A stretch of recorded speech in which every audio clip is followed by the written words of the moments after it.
एक कहानी, माँ कह एक कहानी। बेटा समझ लिया क्या तूने, बेटा समझ लिया क्या तूने, मुझको अपनी नानी।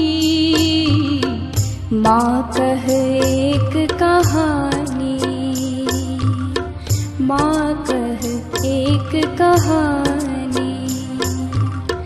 कहती है मुझे से यह चेती, तू मेरी नानी की बेटी। कह माँ कह लेटी ही लेटी, राजा था या रानी। माँ कह एक कहानी।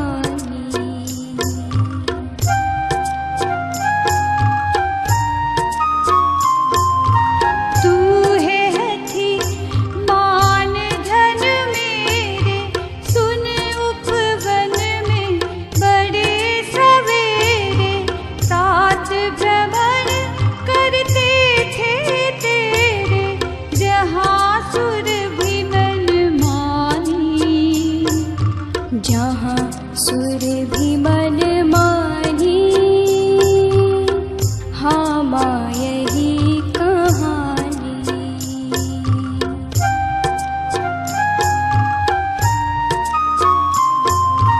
वर्ण वर्ण के फूल खिले थे, जलमल कर बिंदु जिले थे। हल्के झोंके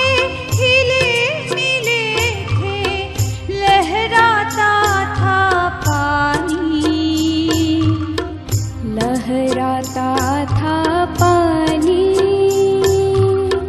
हाँ हाँ यही कहानी।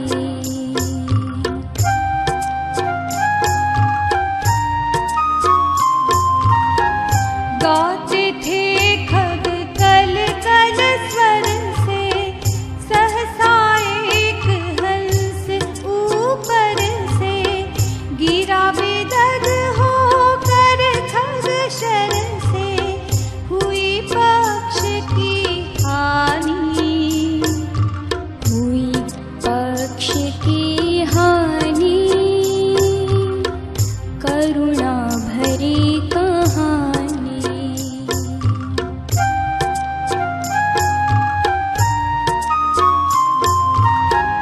चौंक उन्होंने उसे उठाया, नया जन्म सा उसने पाया। इतने में आंखें तक आया, लक्ष्य सिद्धि का मानी, लक्ष्य सिद्धि का मानी। कोमल कठिन कहानी।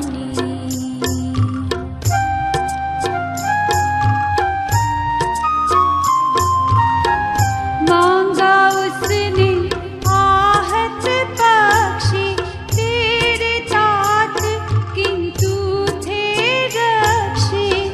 तब उसने जो था खग भक्षी, हठ करने की ठानी, हठ करने की ठानी।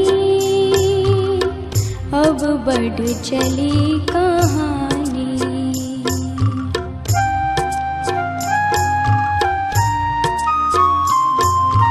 हुआ विवाद सदय निर्दय में, अभय आग्रही थे स्विषय में। गई बात तब न्यायालय में, सुनी सभी ने जानी, सुनी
सुनी कहानी, तूने सुनी कहानी, तूने सुनी कहानी।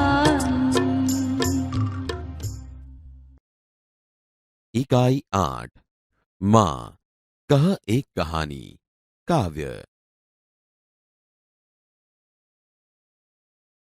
विद्यार्थी मित्रों, अब तक आपने कई कविताएं सुनी होगी और गान भी किया होगा।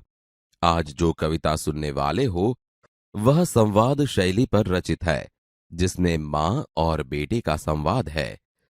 बाल दोस्तों, इस कविता में गौतम बुद्ध के जीवन का एक प्रसंग है, जब राहुल यानी कि गौतम बुद्ध सिद्धार्थ का पुत्र अपनी माँ से एक कहानी सुनाने को जिद करता है। तब उसकी माँ उसे यह कहानी सुनाती है। तो चलो हम भी इसे सुने और समझे। माँ कह एक कहानी। बेटा, समझ लिया क्या तूने मुझको अपनी नानी? कहती है मुझसे यह चेटी, तू मेरी नानी की बेटी। कह माँ कह, लेटी ही लेटी, राजा था या रानी? माँ कह एक कहानी। माँ, तू मुझे एक कहानी सुनाओ।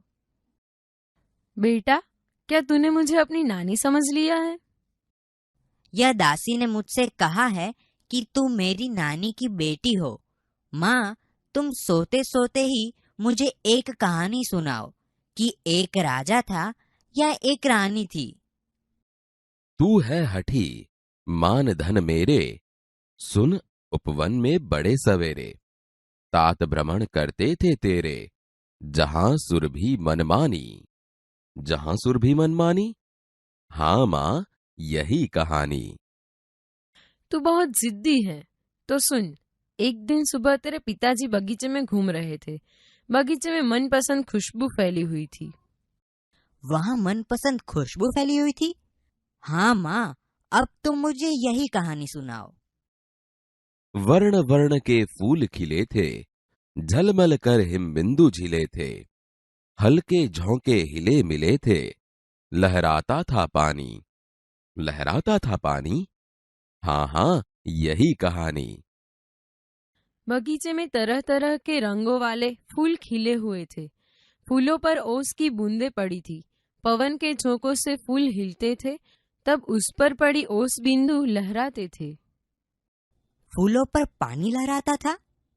हाँ हाँ माँ, तुम मुझे यही कहानी सुनाओ। गाते थे खग कल कल स्वर से, सहसा एक हंस ऊपर से। गिरा बिद्ध होकर खगशर से, हुई पक्ष की हानि। हुई पक्ष की हानि? करुणा भरी कहानी। आकाश में उड़ते हुए खग यानी कि पक्षी मधुर स्वर में गान कर रहे थे। अचानक ऊपर से एक हंस गिरा। उसे तीर लगा हुआ था, जिससे उसका एक पंख घायल हुआ था। पंख घायल हुआ था? यह कहानी तो बहुत दुख भरी है। चौंक उन्होंने उसे उठाया, नया जन्म सा उसने पाया। इतने में आंखें टक आया, लक्ष्य सिद्धि का मानी। लक्ष्य सिद्धि का मानी? कोमल कठिन कहानी। तेरे पिताजी ने चौंक कर उसे हंस को उठा लिया, जिससे पंखी को जान बचने का एहसास हुआ। उसी समय दौड़ता हुआ शिकारी यहाँ आया। वह अपना निशान सही लगने पर खुश था। सही निशान लगाने वाला अभिमानी? यह कहानी तो कोमल होते हुए भी कठिन है। मांगा उसने आहत पक्षी, तेरे तात किंतु थे रक्षी। तब उसने जो था खगभक्षी, हठ करने की ठानी। हठ करने की ठानी? अब बढ़ चली कहानी। शिकारी ने आकर घायल पक्षी मांगा, लेकिन तेरे पिताजी तो उसके रक्षक थे। फिर भी पक्षियों का मांस खाने वाला वह शिकारी पक्षी लेने की हठ पर बैठ गया। शिकारी ने हठ पकड़ी? अब तो कहानी सुननी ही पड़ेगी। हुआ विवाद सदय निर्दय में, उभय आग्रही थे स्व विषय में। गई बात तब न्यायालय में, सुनी सभी ने जानी। सुनी सभी ने जानी, व्यापक हुई कहानी। इस प्रकार दया भाव वाले और निर्दय के बीच यानी राजा और शिकारी बहस होने लगी। दोनों अपनी बात पर खड़े थे। तब यह पूरी बात न्यायालय में पहुंची, जहां सभी ने उसे सुना और जाना। क्या सभी ने सुनी और जानी? अब तो यह बात सभी जगह फैल गई। राहुल, तू निर्णय कर इसका।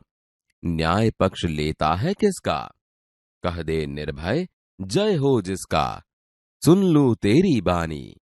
मां, मेरी क्या बानी? मैं सुन रहा कहानी। राहुल, अब तू ही निर्णय कर और बता कि न्याय किसका पक्ष लेता है। तू निर्भय होकर बता दे कि इसमें किसकी विजय है। मैं तेरी राय सुनना चाहती हूँ। माँ, मैं क्या राय सुनाऊं? मैं तो कहानी सुन रहा हूँ। कोई निरपराध को मारे तो क्यों अन्य न उसे उबारे। रक्षक पर भक्षक को वारे, न्याय दया का दानी। न्याय दया का दानी, तूने सुनी कहानी। अगर कोई निर्दोष को मारता है तो दूसरा कोई उसे क्यों न बचाए। न्याय हमेशा दया के पक्ष में ही होता है, जो मारने वाले के पक्ष में न होकर बचाने वाले के पक्ष में होता है। क्या दया न्याय का दान देती है? हाँ, सच में तूने कहानी समझ ली है।